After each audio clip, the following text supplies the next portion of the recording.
pagi, perkenalkan nama saya Riviani Tokolo, tingkat 1 semester 12 Sekolah Tinggi Pastoral Santo Petrus Keuskupan Atapua. Baik, pada pertemuan kali ini kita akan mempelajari tentang katekese umat. Katekese umat terbagi menjadi 3 bagian. Yang pertama, sejarah dan pengertian katekese umat. Yang kedua, tujuan katekese umat. Dan yang ketiga, proses katekese umat. Yang pertama, sejarah katekese umat. PKKI pada pertemuan pertama pada tahun 1977 berbicara mengenai munculnya gagasan katekese umat sebagai arah katekese di Indonesia masa kini. PKKI pada pertemuan kedua pada tahun 1980 berbicara tentang kembalinya ditegaskan gagasan katekese umat dari PKKI pertama agar lebih operasional.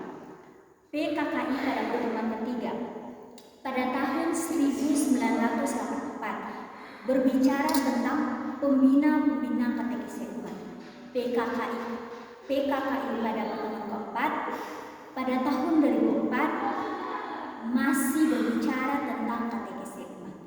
PKKI 2 menghasilkan rumusan katekese umat yang terdiri dari 6 hal pokok. Yang pertama, katekese umat diartikan sebagai komunikasi iman atau tukar pengalaman atau penghayatan iman antara umat atau kelompok melalui kesaksian ditegaskan oleh iman dan dihayati secara lebih sempurna.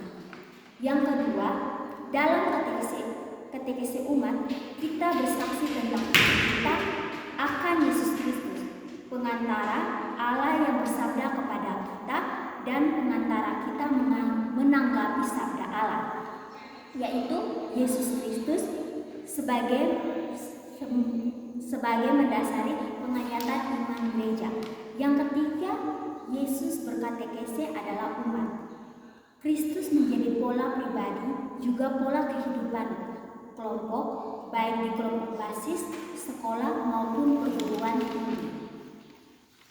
Yang keempat, dalam katekese yang jemaat ini, pemimpin katekese bertindak terutama sebagai yang pertama, membangkitkan gairah supaya para peserta berani berbicara. Yang kedua, menciptakan suasana komunikatif. Yang kelima, katekese umat merupakan komunikasi iman dari peserta sebagai sesama dalam iman yang sederajat, yang saling bersaksi tentang iman mereka. Diperlukan beberapa hal yang mendukung. Yang pertama, sikap saling menghargai atau saling mendengarkan. Yang kedua, suasana penuh terbuka. Yang keenam, tujuan komunikasi iman dalam katekese umat adalah yang pertama, supaya dalam terang Injil kita semakin meresap arti pengalaman kita sehari-hari. Yang kedua, kita bertobat kepada Allah yang semakin menyadari kehadirannya dalam kenyataan hidup kita sehari-hari. Yang ketiga, semakin sempurna beriman, berharap mengamalkan cinta kasih dalam hidup Kristiani kita makin dikukuhkan.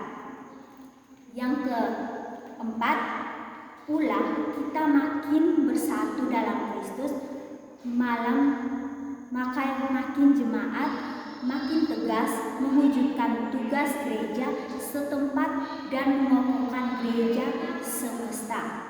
Yang kelima, sanggup memberikan kesaksian tentang Kristus dalam hidup kita di tengah masyarakat. Berdasarkan rumus PKKI kedua tersebut, nampak beberapa aspek katekese umat yang harus diperhatikan. Yang pertama, subjek katekese umat, yaitu umat atau peserta. Yang kedua, berguru pada Yesus Kristus sebagai jalan kebenaran dan kehidupan. Yang ketiga, yang dilakukan yaitu saling membantu, sharing, mengalir dalam katekese umat, makna hidup dalam terang Injil. Yang keempat, hasil yang diharapkan menjadi saksi-saksi Kristus yang mampu meresap nilai-nilai Injil di lingkungan. Baik, tujuan dan katekese umat.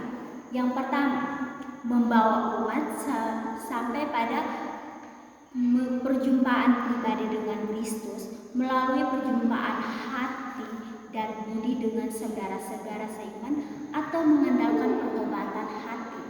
Yang kedua, membentuk dan membina jemaat Kristiani, mengembangkan sikap-sikap dan kritma pribadi untuk melayani sesama. Yang ketiga, proses katekese umat.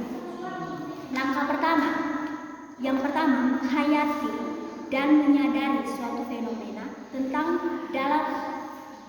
tertentu dalam masyarakat yang kita anggap sebagai tema katekese umat. Katekese umat bertolak pada situasi konkret, yaitu alam menyapa manusia melalui situasi hidup yang konkret. Langkah kedua, menyadari dan merefleksikan situasi yang telah dianalisis dalam terang sabda Allah. Firman Allah atau kitab suci mempunyai peran amal penting dalam katekese umat. Langkah ketiga, memikirkan dan merencanakan aksi untuk bertindak. Langkah pertama dan langkah kedua bertujuan supaya kita menjadi sadar akan panggilan kita sebagai orang beriman untuk bertindak memperbaiki keadaan. Keunggulan katekese. Yang pertama, katekese umat disebut katekese dari umat, oleh umat, dan untuk umat, sehingga umat menjadi subjek katekese. Dengan demikian, kemungkinan semua umat berperan aktif. Yang kedua, selalu berbicara tentang hidup nyata dalam terang Injil, sehingga memungkinkan umat menyadari bahwa Allah hadir dan berkarya dalam hidup nyata mereka. Yang ketiga, umat aktif berkomunikasi, sehingga memungkinkan umat semakin menjadi komuni, semakin menjadi gereja. Yang keempat, peserta berbicara dan berkomunikasi tentang hidup nyata, sehingga menjadi katekese umat dalam gereja menjadi sungguh konstekstual dan terbuka. Sekian dari pembelajaran kita hari ini. Pertemuan pembelajaran kita selanjutnya akan dilanjutkan pada pertemuan kedua. Sekian dan terima kasih.